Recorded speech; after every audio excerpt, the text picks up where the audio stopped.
Good morning, I'm Keitha Nelson here with First Coast News. I know a lot of you are saying with heavy hearts this morning, here we go again. We got word of 2 children missing from the west side of Jacksonville on Sunday afternoon.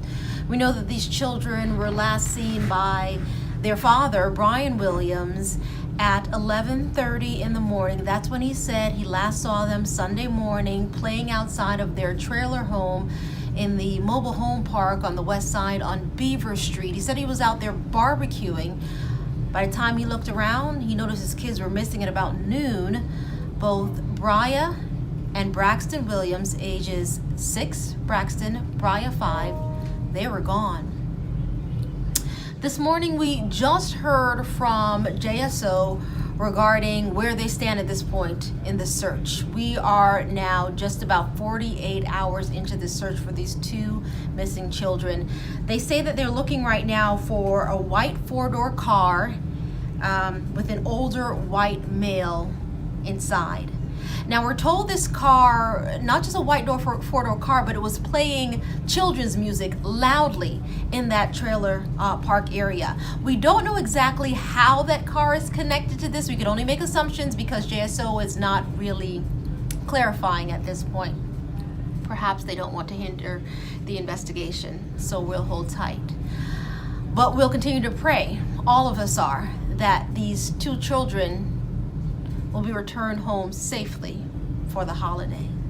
Now, there's a lot of details we're still waiting to learn at this point. A lot of frustration as well, and fear, quite frankly, because just a month ago, we all remember what happened with little Taylor Rose Williams. Just days after she was reported missing by her mother, she was found, her body was found in a wooded area in Alabama. She was dead.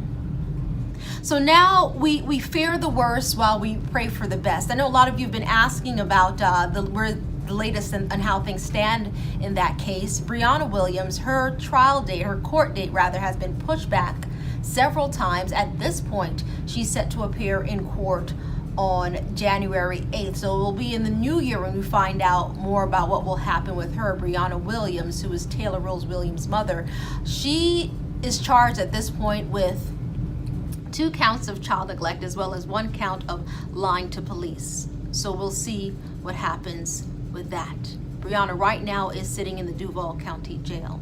And now to the case at hand. What we know at this point with the missing children, both Braxton and Bri'ya, siblings, Braxton 6, Bri'ya 5. They went missing again Sunday morning, right around 11:30 is when their parents remember seeing them last.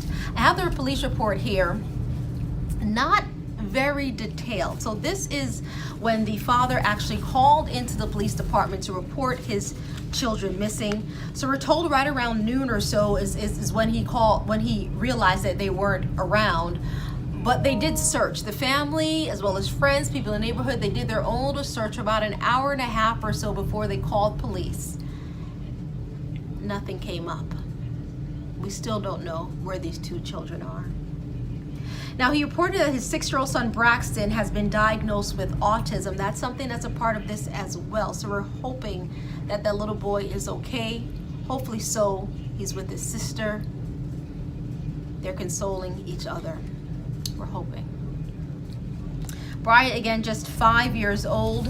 And I want to mention something that a lot of you are talking about on social media right now, because I was tagged in this as well.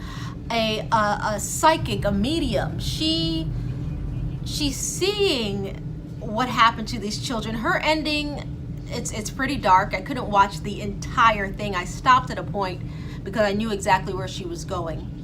Now, in her description, she pretty much says that she sees them in a wooded area. Now, there is a large wooded area behind this mobile home park where these 2 children live. Huge search party. Lots of people, not just officers, but community members as well, searching through that wooded area. We're talking about not just the woods, but the ponds back there. We saw officers lifting up the manholes, searching for those 2 children. The psychic says she saw them pretty much go off into the woods with a a male.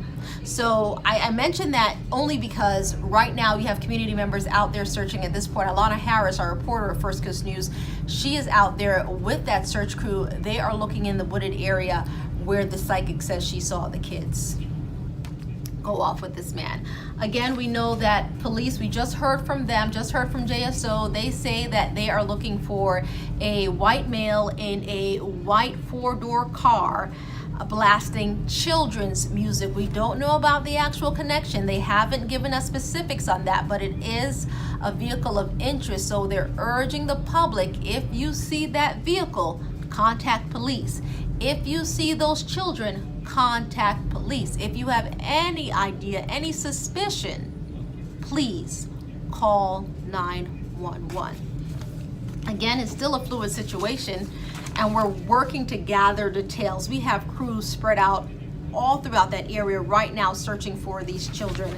Again, they have been missing, we know, since this Sunday that just passed at around 11:30 noon. That's when the parents saw them last.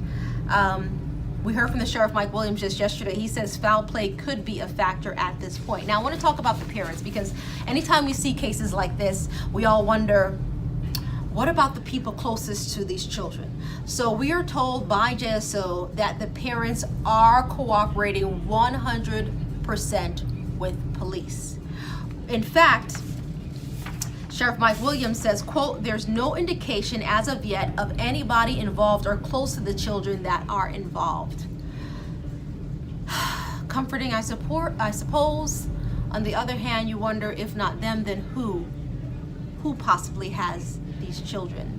We don't know if they wandered off. We don't know if they were taken. We do know that there is a 5- and 6-year-old out there. They disappeared. We don't know where they are. And you, the public, are being urged to contact police if you see anything. I'm a parent myself. I understand the concern. I hugged my children tighter last night, because you think about the possibilities. Sadly, it could be any one of our children. And I say our children because those two, Bri'ya and Braxton, may not be your kids, but they're our children. They're part of our community. And we've said this in the past. Many of you have criticized each other about not saying what you see something, say something, it's not being done. Well, now is the time. If you see something, say something. We're trying desperately to bring these children home safely. I don't know where they are. I don't know if they're still safe and sound. None of us do. But we can't help but hope for the best, right? And again, you are simply being urged to contact police if you even have an inkling of where they could possibly be. We'll continue to update you throughout the day. Download that First Coast News app for instant updates.